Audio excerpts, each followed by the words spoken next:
Traffic sa EDSA, parang walang katapusan.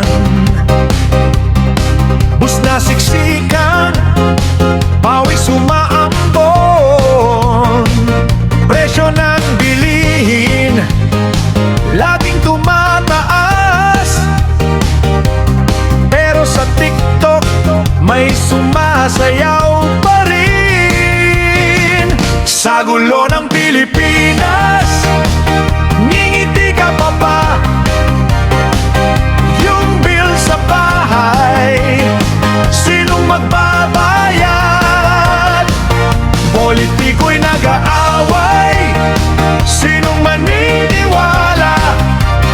Sa social media na lang tayo magpakasaya.